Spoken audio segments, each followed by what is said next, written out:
আমার নবীকে মারার জন্য তারা নবীর ঘর বাউন্ডারি দিছেন। নবী, আমার নবী বিছানার মধ্যে ঘুমায়, আমার নবী ঘুমায় আছেন। ঠিক ওই মুহূর্তে মক্কার কাফের মুশরিকরা আমার নবীর ঘর চতুর্দিক দিয়া বাউন্ডারি দিছেন, আমার নবীকে দুনিয়া থেকে বিদায় করে দিবেন। আমার আল্লাহ তো আমার নবীর হেফাজতকারী, আল্লাহ তো চাইবেন না তার হাবিব দুনিয়া থেকে বিদায় হয়ে যান, ঠিক কিনা? আমার নবী ঘরের মধ্যে ঘুমায়। ওই মুহূর্তে জিবরাইল আলাইহিস সালাতু ওয়াস সালাম এসে বলেন, ওগো রহমতের নবী, আপনি ঘরের মধ্যে ঘুমান গো, আপনার ঘরের চতুর্দিক দিয়া কাফেররা আপনাকে মারার জন্য প্রস্তুতি গ্রহণ করেছে। জোরে কন নাউজুবিল্লাহ। আমার নবী বিছানা থেকে আমার নবী উঠলেন, জিবরাইলকে বললেন, জিবরাইল এখন আমার করণীয় কি বলো জিবরাইল? জিবরাইল বলেন, নবী, আল্লাহ রাব্বুল আলামিন আপনাকে বলেছেন, ও নবী, আল্লাহ তাআলা আমার হাতের মধ্যে কিছু মাটি দান করেছেন, ওই মাটিগুলো আপনি নবীর হাতের মধ্যে নিয়া আপনি নবী মাটিগুলোর মধ্যে সূরা ইয়াসিন পড়ে দম করে উড়াইয়া দেন। মাটিগুলো সকলের চোখে মুখে পৌঁছাইয়া দেওয়ার দায়িত্ব আমি জিবরাইলের। জোরে কন্না সুবহানাল্লাহ। আমার নবী ওই মাটিগুলো হাতের মধ্যে নিলেন, মাটির মধ্যে সূরা ইয়াসিন তেলাওয়াত করে আমার নবী মাটিগুলো আসমানের দিকে যখন ছুঁড়ে ফেললেন, জিবরাইল তার নূরের পাখা দিয়ে মাটির মধ্যে বাড়ি দিলেন। সমস্ত কাফেরদের চোখে মুখে বালিগুলো পড়ে গেল। কাফেররা এবার চোখ কসলাইতে লাগলেন। আমার নবী কাফেরদের মজমা থেকে আমার নবী কাফেরদেরকে ধাক্কাইয়া ঘর থেকে নিরাপত্তার সাথে বের হয়ে গিয়েছে। আউযু বিল্লাহি মিনাশ শাইতানির রাজীম।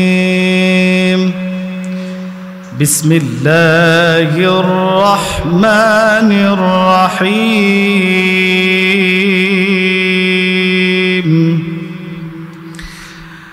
لقد صدق الله رسوله الرؤيا بالحق لتدخلن المسجد الحرام لتدخلن المسجد الحرام إن شاء الله آمنين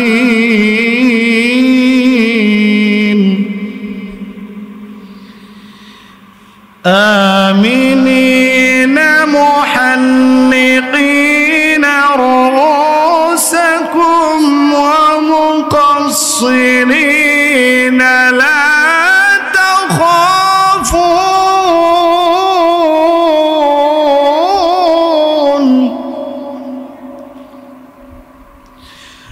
فعلم ما لم تعلموا فجعل من دون ذلك فتحا قريبا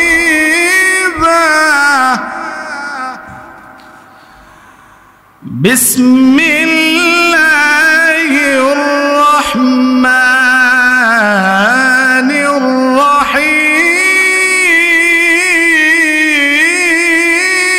الرحيم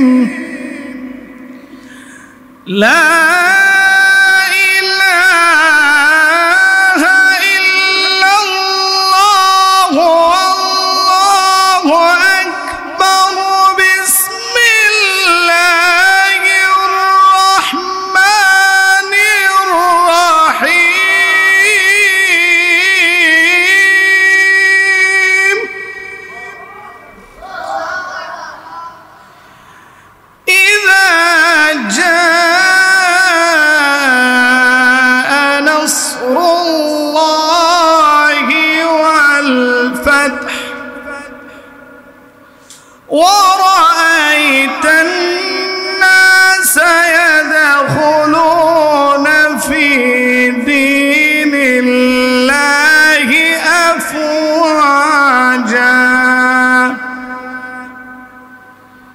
فسبح بحمد ربك واستغفره إنه كان توابا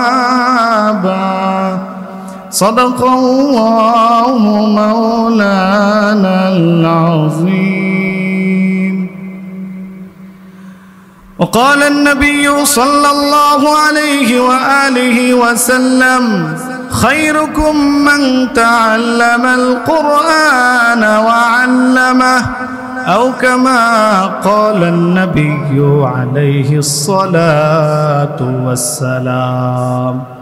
درود شريف পড়ি আমরা সবাই। اللهم صل على محمد وعلى آل محمد محبته كما صليت على إبراهيم وعلى آل إبراهيم إنك حميد مجيد. اللهم بارك على محمد وعلى آل محمد كما باركت على إبراهيم وعلى آل إبراهيم إنك حميد مجيد. لا إله إلا الله لا إله محبته لا إله إلا الله لا إله আসমানের মালিক যেই আল্লাহ জমিনের মালিক সেই আল্লাহ শুধু লা ইলাহা লা ইলাহা লা ইলাহা মোহাব্বত লা ইলাহা لا إله إلا الله محمد رسول الله صلى الله عليه وسلم. اللهم صل وسلم وبارك عليه. আমার নবী রহমতের নবী মক্কা শরীফে নবীর বাসস্থানে আমার নবী ঘুমায়। ওই মুহূর্তে মক্কার কাফেররা মিলে আমার নবীকে হত্যার ষড়যন্ত্র করতেছে। বলেন নাউজুবিল্লাহ। আমার নবী মক্কা শরীফে নবীর হুজরা মুবারকের মধ্যে ঘুমায়। ঠিক ওই মুহূর্তে মক্কার কিছু কাফের বেঈমানেরা চতুর্দিক দিয়াল দলবদ্ধ হইয়া আমার নবীকে হত্যা করার জন্য তারা ষড়যন্ত্র ফাঁদছে। আমার নবীকে মারার জন্য তারা নবীর গড় বাউন্ডারি দিছেন। নবী আমার নবী বিছানার মধ্যে ঘুমায়। আমার নবী ঘুমায় আছেন। ঠিক ওই মুহূর্তে মক্কার কাফের মুশরিকরা আমার নবীর ঘর চতুর্দিক দিয়া বাউন্ডারি দিছেন। আমার নবীকে দুনিয়া থেকে বিদায় করে দিবেন। আমার আল্লাহ তো আমার নবীর হেফাজতকারী। আল্লাহ তো চাইবেন না তার হাবিব দুনিয়া থেকে বিদায় হয়ে যান, ঠিক কিনা? আমার নবী ঘরের মধ্যে ঘুমায়। ওই মুহূর্তে জিবরাইল আলাইহিস সালাতু ওয়াস সালাম এসে বলেন, ওগো রহমতের নবী, আপনি ঘরের মধ্যে ঘুমান গো। আপনার ঘরের চতুর্দিক দিয়া কাফেররা আপনাকে মারার জন্য প্রস্তুতি গ্রহণ করেছে। জোরে কোন নাউজুবিল্লাহ। আমার নবী বিছানা থেকে আমার নবী উঠলেন, জিবরাইলকে বললেন, জিবরাইল এখন আমার করণীয় কি বলো জিবরাইল। জিবরাইল বলেন, নবী আল্লাহ রাব্বুল আলামিন আপনাকে বলেছেন, ও নবী, আল্লাহ তাআলা আমার হাতের মধ্যে কিছু মাটি দান করেছেন, ওই মাটিগুলো আপনি নবীর হাতের মধ্যে নিয়া আপনি নবী মাটিগুলোর মধ্যে সূরা ইয়াসিন পড়ে দম করে উড়াইয়া দেন। মাটিগুলো সকলের চোখে মুখে পৌঁছায়া দেওয়ার দায়িত্ব আমি জিবরাইলের। জোরে কন্না সুবহানাল্লাহ। আমার নবী ওই মাটিগুলো হাতের মধ্যে নিলেন, মাটির মধ্যে সূরা ইয়াসিন তেলাওয়াত করে আমার নবী মাটিগুলো আসমানের দিকে যখন ছুঁড়ে ফেললেন, জিবরাইল তার নূরের পাখা দিয়ে মাটির মধ্যে বাড়ি দিলেন। সমস্ত কাফেরদের চোখে মুখে বালিগুলো পড়ে গেল। কাফেররা এবার চোখ কসলাইতে লাগলেন। আমার নবী কাফেরদের মজমা থেকে আমার নবী কাফেরদেরকে ধাক্কাইয়া ঘর থেকে নিরাপত্তার সাথে বের হয়ে গিয়েছেন। সুবহানাল্লাহ। আমার নবী এবার ঘর থেকে তিনি বের হয়ে গেছেন। আমার নবী এবার ভয় আতঙ্ক নিয়া আবু বকরের বাড়ির সামনে গিয়ে আমার নবী আবু বকরের দরওয়াজার মধ্যে খটখটানি দিলেন। আবু বকর, ঘর থেকে আওয়াজ আসলো, লাব্বাইক ইয়া রাসূলুল্লাহ। আমার নবীর আওয়াজ শুনে আবু বকর সিদ্দিক আমার নবীর জন্য ঘরের দরওয়াজা খুলে দিলেন। আমার নবী নিরাপত্তার সাথে আবু বকর সিদ্দিকের ঘরের মধ্যে ঢুকলেন। ঘরের মধ্যে ঢুকি আবু বকরকে বলেন, আবু বকর, আপনি কি ঘুমান না? এই গভীর রজনীর মধ্যে আপনাকে ডাক দিলাম, প্রথম ডাকে দরওয়াজা খুলে দিলেন। হযরত আবু বকর সিদ্দিক বলেন, নবী, 6 মাস পূর্বে আমার কাছে আপনি বলেছিলেন, আবু বকর, তোমার সাথে আমার সাথে তোমার মদিনার হিজরতের সফর সঙ্গী হওয়া লাগতে পারে। সুবহানাল্লাহ। হযরত আবু বকর সিদ্দিক রাদিয়াল্লাহু তাআলা আনহু নবীর জন্য দরওয়াজা খুলে দিলেন। নবী রহমতের নবী আবু বকর সিদ্দিকের রাদিয়াল্লাহু তাআলা আনহুর ঘরের মধ্যে প্রবেশ করলেন। এবার ঘরের মধ্যে প্রবেশ করিয়া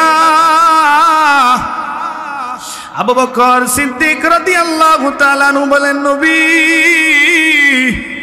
আপনাকে এমন ভয় সন্ত্রস্ত কেন দেখা যাচ্ছে? নবী গো, আপনার কি সমস্যা? আমি আবু বকরকে বলেন।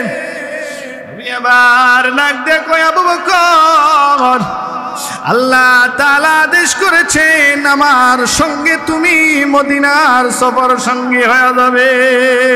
সুবহানাল্লাহ। আবু বকর সিদ্দিক রাদিয়াল্লাহু তাআলা আনহু তিনি আল্লাহর নবীকে দরওয়াজা খুলে দিলেন। আল্লাহর নবী প্রশ্ন করতেছে, আবু বকর, এত গভীর রাত্রে আমি তো ভয় পাইছিলাম, না জানি তোমার ঘরের দরওয়াজায় কতবার তোমাকে ডাক দেওয়া লাগে। আবু বকর, এক ডাকি তুমি দরওয়াজা খুলে দিলা। ও আবু বকর, তুমি কি ঘুমাও না? আবু বকর সিদ্দিক বলতেছে, ইয়া রাসূলুল্লাহ সাল্লাল্লাহু আলাইহি ওয়াসাল্লাম, দীর্ঘ 6 মাস পূর্বে আপনি আমার কাছে সফরের ইঙ্গিত দিয়েছিলেন, মদিনা হিজরতের ইঙ্গিত দিয়েছিলেন। ওই দিন থেকে নিয়ে আজ পর্যন্ত আমি আবু বকর এক রাতের জন্য বিছানার মধ্যে পিঠ লাগাই না। জোরে কন্না সুবহানাল্লাহ। এক রাতের জন্য তিনি বিছানার মধ্যে পিঠ লাগান না, সারা দিন আল্লাহর নবীর সঙ্গে থাকেন। সন্ধ্যা হইলে, রাত্র হইলে হযরত আবু বকর সিদ্দিক রাদিয়াল্লাহু তাআলা আনহু সামানপত্র, বেডিং পত্র সব কিছু নিয়া, খাবার দাবার নিয়া, আসবাবপত্র নিয়া, মদিনা সফরের সামগ্রী যত কিছু সামানা প্রয়োজন সবগুলো নিয়া তিনি নবীর জন্য অপেক্ষায় থাকতেন। নবী কোন সময় আসবেন, কোন সময় আবু বকর বলে ডাক দিবেন, আর সঙ্গে সঙ্গে আবু বকর সিদ্দিক লাব্বাইক বলে হাজির হয়ে যাবে। জোরে কন্না সুবহানাল্লাহ। আমার নবী এবার আবু বকরকে বলেন, আবু বকর, আর দেরি করা যাবে না। ও আবু বকর, মদিনার সফরে রওনা করি। নবী আমার রহমতের নবী আবু বকর সিদ্দিককে নিয়ে গভীর রজনীর মধ্যে মদিনার সফরে রওনা হয়ে গেলেন। সুবহানাল্লাহ। মদিনার সফরে যখন যাইতেছিলেন গভীর রজনীর মধ্যে নবীর শরীরটা একটু ক্লান্ত হয়ে গেল। নবী আমার এবার আবু বকর সিদ্দিক রাদিয়াল্লাহু তাআলা আনহুকে নিয়ে নবী আমার মক্কার পাশে একটা পাহাড় আছে, জাবালে সুর নামক পাহাড়। ওই পাহাড়ের মধ্যে নবী আমার হযরত আবু বকর সিদ্দিককে নিয়ে আত্মগোপন করলেন। জোরে কোন সুবহানাল্লাহ। নবী ওই জায়গার মধ্যে আত্মগোপন করলেন, নিজেকে সেফ করলেন। হযরত আবু বকর সিদ্দিক রাদিয়াল্লাহু তাআলা আনহু তিনি নবীর সফর সঙ্গী হইয়া ওই পাহাড়ের মধ্যে যখন উঠলেন, ওই দিক দিয়ে কাফেররা চতুর্দিক দিয়ে নবীকে তালাশ করতে লাগলো। তালাশ করতে করতে এক পর্যায়ে যখন আল্লাহর নবীর কোনো সন্ধান পাচ্ছিলেন না, ঠিক ওই মুহূর্তে কাফেররা তারা সকলে বসে ঐক্যবদ্ধ হইয়া তারা সিদ্ধান্ত নিল, নিশ্চয়ই মুহাম্মদ সাল্লাল্লাহু আলাইহি ওয়াসাল্লাম মক্কা শরীফের এরিয়ার ভিতরে আছে। তিনি এখনো মক্কা ত্যাগ করতে পারেননি, মক্কার এরিয়ার ভিতরে তিনি এখনো অবস্থান করতেছেন। ঠিক ওই মুহূর্তে কাফেররা তারা সকলে মিলে আল্লাহ নবীকে তালাশ করতে শুরু করছেন। তালাশ করতে করতে করতে করতে এক পর্যায়ে তারা জাবালে সুর নামক পাহাড়ের পাশে, জাবালে সুর নামক পাহাড়ের কাছে যখন চলে আসছে, ঠিক ওই মুহূর্তে তারা দেখলেন আল্লাহ নবী এবং আবু বকর সিদ্দিক রাদিয়াল্লাহু তাআলা আনহু সহ সফর সঙ্গী যে ছিল বেদুইন, তাদের পায়ের যুগ দেখা যায়, তাদের পায়ের ছাপ দেখা যায়। তাদের পায়ের ছাপ থেকে তারা ধারণা করলো এই জাবালে সুর নামক পাহাড়ের ভিতরেই আল্লাহ নবী আত্মগোপনে আছে। এখন আল্লাহ তাআলা তো তিনাকে হেফাজত করবেন।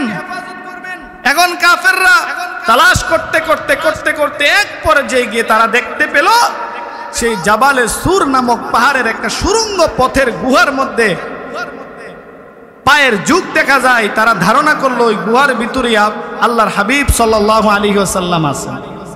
এবার তারা ওই জায়গার মধ্যে গেলেন, দেখেন আল্লাহর কুদরত, দেখেন আল্লাহ তাআলার অপরিসীম কুদরত। যখন ওই জায়গার মধ্যে গেলেন, যাওয়ার পরে আল্লাহ রাব্বুল আলামিন তার হাবিবকে কিভাবে তিনি হেফাজত করেছেন, ঠিক আল্লাহর নবী জাবালে সুর পাহাড়ের গুহার মধ্যে যেই জায়গার মধ্যে আত্মগোপনে ছিলেন, ওই জায়গার মধ্যে আল্লাহ তাআলা কুদরতি ভাবে কবুতর এনে কবুতর দিয়া তিনি ডিম পাড়ায় দিয়েছেন। সুবহানাল্লাহ। ঠিক ওই মুহূর্তে ওই জায়গার মধ্যে কবুতর ডিম পারলেন, কবুতর বসে রয়েছে ডিম পেড়ে, আর গুহার মুখের মধ্যে মাকড়সা জাল বেঁধে ফেলছে। সুবহানাল্লাহ। আল্লাহ তাআলা তার হাবিবকে হেফাজত করবেন তো, এটা তো আল্লাহর ওয়াদা। তিনি কোরআনে ওয়াদা করছেন আল্লাহর হাবিবকে তিনি হেফাজত করবেন, সব দিক দিয়ে তিনি হেফাজত করবেন। আল্লাহ তাআলা হেফাজত করছেন না ভাই? কথা বলেন, হেফাজত করছেন না? কিভাবে হেফাজত করছেন? গুহার মুখের মধ্যে আল্লাহ নবী প্রবেশ করছেন, হযরত সিদ্দিক আকবর রাদিয়াল্লাহু তাআলা আনহু প্রবেশ করছেন। ওই গুহার মুখের মধ্যে আল্লাহ তাআলা কবুতর দিয়া ডিম পাড়াইছেন। ওই গুহার মুখের মধ্যে আল্লাহ রাব্বুল আলামিন মাকড়সার জাল বেঁধে দিয়েছেন। সুবহানাল্লাহ। এবার কাফেররা ওই গুহার মুখ বরাবর এসে একজন আর একজনকে বলা বলি শুরু করছে, এই গুহার ভিতরে মনে হয় কোনো মানুষ আছে। একজন কাফের বলে, না না, এই গুহার মধ্যে কোনো মানুষ থাকতে পারে না গো। দেখো গুহার মুখের মধ্যে কবুতর ডিম পেড়ে বসে আছে। সুবহানাল্লাহ। ও সাথী সঙ্গীরা, এখানের মধ্যে কেউ প্রবেশ করতে পারে না। এই গুহার মধ্যে মানুষ যদি প্রবেশ করত গো, এই জায়গার মধ্যে এত সুন্দর করে মাকড়সা জাল বাঁধতে পারে না। সুবহানাল্লাহ। দেখেন আল্লাহর হাবিব সাল্লাল্লাহু আলাইহি ওয়াসাল্লামকে আল্লাহ তাআলা কিভাবে হেফাজত করেছেন, মাকড়সা দিয়ে তিনি হেফাজত করেছেন। কাফেররা আর আল্লাহর হাবিবের মাঝখানে দুর্বলতম একটা বাউন্ডারি দিয়েছেন। সেই বাউন্ডারির নাম কি? মাকড়সার বাসা। মাকড়সার বাসা খুব দুর্বল, ফু দিলে উড়া যা, বাতাস লাগলে উড়া যা, হ্যাঁ একটু পানি লাগলে উড়া যা। এমন একটা দুর্বল বেড়া দিয়া, দুর্বল বাউন্ডারি দিয়া আল্লাহ তার হাবিবকে হেফাজত করেন। সুবহানাল্লাহ, সুবহানাল্লাহ। আল্লাহ তাআলা কিভাবে হেফাজত করছেন। এবার কাফেররা ওই গুহার মুখের মধ্যে দাঁড়াইয়া দীর্ঘ সময় তারা চিন্তা ফিকির করে। এবার তারা গুহার মুখের মধ্যে দাঁড়াইয়া অনেকক্ষণ ভাবা চিন্তা কল্পনা করার পরে তারা এখন এই জায়গা ত্যাগ করবে। ত্যাগ করার পূর্বে তারা বলতেছে, যদি গুহার ভিতরে কোনো মানুষ থাকো, বিশেষ করে নবী মুহাম্মদ সাল্লাল্লাহু আলাইহি ওয়াসাল্লাম থাকো, বের হয়ে আসো, তোমাকে আমরা মক্কাতে নিয়ে যাব। কোনো সারা শব্দ নাই। ওই দিক দিয়ে আবু বকর সিদ্দিক রাদিয়াল্লাহু তাআলা আনহু, আল্লাহর হাবিব সাল্লাল্লাহু আলাইহি ওয়াসাল্লাম দুজন কাফেরদেরকে দেখতেছেন গুহার ভিতর থেকে। কাফেররা আল্লাহর নবীকে দেখেন না। সুবহানাল্লাহ, সুবহানাল্লাহ। আল্লাহর নবী তিনি এমন একজন নবী ছিলেন, তিনাকে আল্লাহ তাআলা হেফাজত করবেন, এটা আল্লাহর ওয়াদা। কার ওয়াদা? আর তো জোরে বলেন, কার ওয়াদা?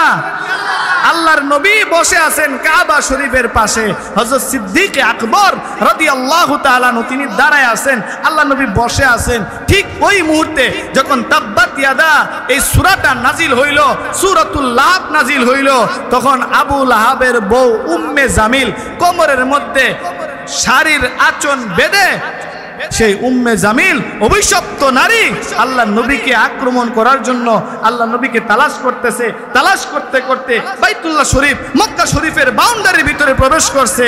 বাউন্ডারির ভিতরে প্রবেশ কইরা এই উম্মে জামিল তাকায় দেখলো, হ্যাঁ আবু বকর সিদ্দিক দাঁড়ায় আছেন, আল্লাহ নবী বসে আছেন।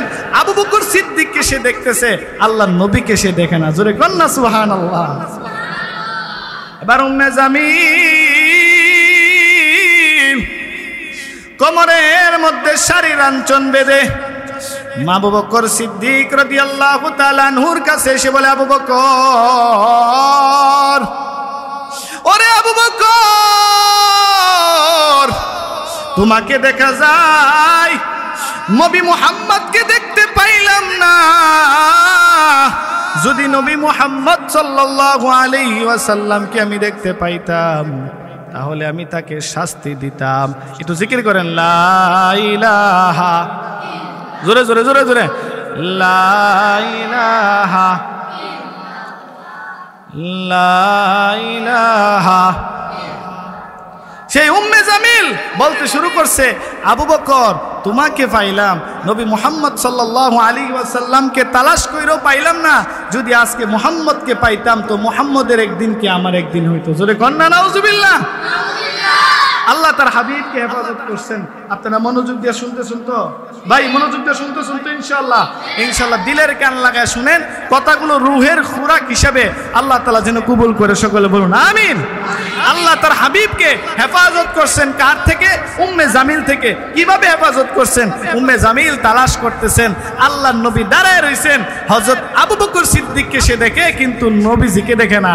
আল্লাহ তাআলা নবীজি এবং উম্মে জামিলের মাঝখানে হিজাব মাসতুরা, গোপন পর্দা দিয়া তিনি তার নবীকে হেফাজত করেছেন। জোরে কন্না সুবহানাল্লাহ। উম্মে জামিল এবার চিৎকার বাক্কার করিয়া উম্মে জামিল এবার চলে গেল আল্লাহর নবীকে। আবু বকর বলে, নবী গো, আমি আপনাকে দেখি গো। উম্মে জামিল আপনাকে দেখে না কেন? আল্লাহর নবী বলেন, আবু বকর তুমি কি কোরআনের আয়াত পড়ো নাই গো? আল্লাহ তাআলা কোরআনে বলেছেন, নবী আপনাকে আমি আল্লাহ কাফেরদের সব ষড়যন্ত্র থেকে হেফাজত করব। সুবহানাল্লাহ। এই জন্য কাফেররা আল্লাহর নবী, রহমতের নবী এবং সিদ্দিক আকবর রাদিয়াল্লাহু তাআলা আনহুকে দেখতে পেলেন না। তারা ওই গুহার মুখের মধ্যে দাঁড়ায় চিল্লা পাল্লা করে তারা চলে গেল। আল্লাহর নবীকে আবু বকর বলেন, নবী আপনি বড় ক্লান্ত, আপনি একটু বিশ্রাম নেন, আমি আবু বকর সজাগ থাকব। সুবহানাল্লাহ। হযরত আবু বকর সিদ্দিক রাদিয়াল্লাহু তাআলা উরুর মধ্যে আল্লাহর নবী শুইলেন। আল্লাহর নবী উরুর মধ্যে শুইলেন। নবীর ক্লান্ত শরীর, নিজের জন্মভূমি মক্কাতে নবী থাকতে পারে নাই। গভীর রাতে আল্লাহর নবী হযরত আবু বকর সিদ্দিককে নিয়ে গুহার মধ্যে ক্লান্ত শরীর নিয়ে আমার নবী আবু বকরের উরুর মধ্যে ঘুমায়। হযরত আবু বকর নবীর পাশে বসে আছে। এমনি তাকায়া দেখলেন আবু বকর ওই গুহার মধ্যে অনেকগুলো ছিদ্র দেখা যায়, সুরঙ্গ ঢোলা দেখা যায়, ছিদ্র দেখা যায়। হযরত আবু বকর সিদ্দিক রাদিয়াল্লাহু তাআলা আনহু নড়াচড়া করেন না। তিনি তিনার কাপড়গুলো টুকরা টুকরা করিয়া কাটিয়া ওই গুহার মুখের ছিদ্রগুলো বন্ধ করতেছেন। সব ছিদ্র বন্ধ করলেন, কয়েকটা ছিদ্র বাকি রয়েছে, ওইগুলো বন্ধ করতে পারতেছেন না, কাপড় নাই। হযরত আবু বকর সিদ্দিক রাদিয়াল্লাহু তাআলা পা মুবারক দিয়া ওই গুহার মুখের মধ্যে পা লাগায়া রাখছেন। সুবহানাল্লাহ। ওই গুহার মুখের মধ্যে আল্লাহর কুদরত বোঝা বড় কঠিন। ওই গুহার মুখের মধ্যে একটা বিষাক্ত সাপ নবীজিকে দেখার জন্য ওই গুহার মুখ থেকে বের হওয়ার জন্য কত চেষ্টা করতেছে, কোনোভাবেই বের হতে পারছে না। হঠাৎ করে গুহার মুখের মধ্যে সাপ তাকায় দেখলো হযরত সিদ্দিক আকবর রাদিয়াল্লাহু তাআলা আনহুর পা দিয়া ঢেকে রাখছে। ওই সাপ সঙ্গে সঙ্গে হযরত আবু বকর সিদ্দিক রাদিয়াল্লাহু তাআলা আনহুর পার মধ্যে আঘাত করেছে, আক্রমণ করেছে, দংশন করেছে। বিশ্বের কারণে হযরত আবু বকর সিদ্দিক রাদিয়াল্লাহু তাআলা আনহুর সারাটা শরীর বিষে বিষাক্ত হইয়া ব্যথায় তিনি কান্না করতেছেন, নড়াচড়া করেন না। কত আদব, নড়াচড়া করলে আমার নবীর ঘুম ভেঙে যাবে। অনেকক্ষণ যাবৎ বিষের তাড়নায় বিষাক্ত শরীর নিয়ে তিনি বসে থাকতে পারে না। ক্লান্ত শরীর, বিষাক্ত শরীরের সাপের দংশনের বিষের কারণে তিনি চোখের পানি ফালাইয়া কান্না করতেছেন, বুন বুন বুন বুন করে কান্না করতেছেন। নড়াচড়া করেন না, ডাক দেন না, আমার নবী ঘুম ভেঙে যাবে, বেয়াদবি হয়ে যাবে। ওরে নবীর উম্মতের দল, হযরত আবু বকর সিদ্দিক রাদিয়াল্লাহু তাআলা আনহুর চোখের এক ফোঁটা পানি নবীজির চেহারা মোবারকে পড়ে গেছে। আমার নবী এবার ঘুম থেকে জাগ্রত হইয়া দেখেন আবু বকর সিদ্দিক নবীর মাথার কাছে বসে কান্না করে। নবী আমার বলেন, আবু বকর আপনি কেন এখানে বসে বসে কান্না করেন গো? হযরত আবু বকর বলেন, নবী আমার পায়ের মধ্যে মনে হয় বিষাক্ত কোনো প্রাণী সাপ আঘাত করেছে। আল্লাহর নবী বলেন, আবু বকর কোন জায়গার মধ্যে আঘাত করেছে আমাকে দেখাও। হযরত আবু বকর সিদ্দিক পা দেখে দিলেন, হাঁটু দেখে দিলেন। নবী আমার ওই বিষাক্ত জায়গার মধ্যে নবীর থুতু লাগানোর সঙ্গে সঙ্গে সমস্ত বিষ পানি হইয়া আবু বকর সিদ্দিক সুস্থ হয়ে যায়। সুবহানাল্লাহ, সুবহানাল্লাহ। এটা ছিল নবীর প্রতি আবু বকর সিদ্দিকের ভালোবাসা। আপনি আমি তো নবীর আশিক দাবি করি, নবীর সাচ্চা উম্মত দাবি করি গো। আজকে যখন কাফেররা আমার নবীকে গালি দেয়, কোরআন নিয়ে যখন ব্যঙ্গ করে নাস্তিক আর মুরতাদেরা, ওই রামবামেরা যখন আমার নবীর চরিত্র নিয়ে কথা বলে, ওই নামদারি আশিকে রাসূলগুলো চুপ থাকে আর ময়দানের মধ্যে নবীর পক্ষে রক্ত জড়ায় আহলে হক, উলামায়ে দেওবন্দ, উলামায়ে কওমিয়া। ঠিক কি না? তারা রক্ত জড়ায়, রাজপথের মধ্যে রক্ত জড়ায়, রক্ত জড়াইয়া বুঝিয়ে দিতেছেন আল্লাহর নবীর সচ্চা আশিক। কথা কোন ঠিক কিনা? আর জিলাপি কুররা জিলাপি নিয়ে ব্যস্ত, মাথার মধ্যে পাগড়ি লাগাইছে, মুখের মধ্যে দাড়ি আছে, লম্বা জামা লাগাইছে, হাতের মধ্যে তসবিহ নিয়ে টানতে থাকে আর বলে আমি আশিকে রাসূল, আশিকে রাসূল, আশিকে রাসূল। রাজপথের মধ্যে তাদেরকে বাতি লাগায় খুঁজে পাওয়া যায় না। কথা বলেন ঠিক কিনা? আর রাজপথের মধ্যে হযরত উলামায়ে কেরাম হক্কানি বুজুর্গ আল্লাহওয়ালারা রক্ত ঝরান, মাথা ফাটান, দান দান শহীদ করেন, নিজের জীবনকে বাজি রাখেন। কথা কোন ঠিক কিনা? সেই আবু বকর সিদ্দিক রাদিয়াল্লাহু তাআলা আনহুর উত্তরসূরি হচ্ছে আহলে হক উলামায়ে দেওবন্দ। কথা কোন ঠিক কিনা? আহলে হক উলামায়ে দেওবন্দ, উলামায়ে কওমিয়া, তারা হলেন সেই আবু বকর সিদ্দিক রাদিয়াল্লাহু তাআলা আনহুর উত্তরসূরি। এই জন্য তিনারা উত্তরসূরি। আবু বকর সিদ্দিক রাদিয়াল্লাহু তাআলা আনহু গুহার মুখের মধ্যে যেইভাবে আল্লাহ নবীকে হেফাজত করছিলেন, যদিও সাপ নবীকে দংশন করবে না, সাপ নবীকে দেখার জন্য পাগল হয়ে আসিল, হযরত আবু বকর সিদ্দিক বুঝতে পারলেন সাপ বের হইলে তো আল্লাহ নবীর ঘুম ডিস্টার্ব হয়ে যাবে। এই জন্য তিনি পা দিয়া সাপের গর্ত বন্ধ করছিলেন, আর সাপে ওই জায়গার মধ্যে আক্রমণ করছিলেন, যার কারণে হযরত আবু বকর সিদ্দিক বিশ্বের কারণে সারা শরীর বিষাক্ত হয়ে গিয়েছিল। বিষাক্ত সাপের বিষের কারণে হযরত আবু বকর সিদ্দিক কান্না করতেছিলেন, নারা দেন নাই, আল্লাহ নবী তো ঘুমায় আছে, আল্লাহ নবীর ঘুম ডিস্টার্ব হয়ে যাবে। ঠিক আবু বকর সিদ্দিক রাদিয়াল্লাহু তাআলা আনহু বিপদের সময় যেইভাবে আল্লাহ নবীর পাশে ছিলেন, উলামায়ে কওমিয়া, উলামায়ে দেওবন্দ, উলামায়ে আহলে হক, ঠিক তদ্রূপভাবে মরণ পর্যন্ত তারা দ্বীন ইসলামের ধারক এবং বাহক, আল্লাহ নবীর সাচ্চা উম্মত। কথা কোন ঠিক কিনা? আরো জোরে কোন ঠিক কিনা? এই জন্য দুনিয়ার জিন্দিগিটা ক্ষুদ্রতম জিন্দিগি ভাই। বিড়ালের মতন 1000 বছর বাঁচার চেয়ে সিংহের মতন 1 মিনিট বাঁচা অনেক শ্রেষ্ঠ। কথা কোন ঠিক কিনা? আরো জোরে বলেন ঠিক কিনা? বিড়ালের মতন 1000 বছর বেঁচে থাকা কি লাভ হবে যদি আমার জীবদ্দশার মধ্যে যে নবী সুপারিশ না করলে জান্নাতে যাওয়া যাবে না, যে নবী সুপারিশ না করলে জান্নাত হারাম দেয়। আর সেই জিলাপি খুররা নামদারি সুন্নি, নামদারি সুন্নিরা তারা বসে থাকে, কিছুই বলে না, তারা নীরব দর্শকের ভূমিকা পালন করে। তারা কোনোদিন সাচ্চা আশিকে রাসূল হইতে পারে? আর তো জোরে বল না, সাচ্চা আশিকে রাসূল হইতে পারে না। সাচ্চা আশিকে রাসূল ছিলেন সাহাবায়ে কেরাম। কেমন আশিক রাসূল ছিলেন? রাসূলের জন্য তাদের জীবন ছিল, রাসূলের জন্য তাদের জীবনকে উৎসর্গ করছে। হযরত হানজালা রাদিয়াল্লাহু তাআলা আনহু নবীর সাহাবী, সাধারণ কোন সাহাবী নয়। হযরত হানজালা রাদিয়াল্লাহু তাআলা আনহু জলিলুল কদর সাহাবী, নবীর জন্য এত পাগল। হযরতে হানজালা নবীর জন্য এত পাগল, উহুদের ময়দানের মধ্যে হানজালা তার জীবনকে বাজি রেখে প্রমাণ করে দিয়েছেন তিনি নবীর সাচ্চা আশিক রাসূল। ঠিক কিনা? সাহাবায়ে কেরাম এইভাবেই প্রমাণ করছেন।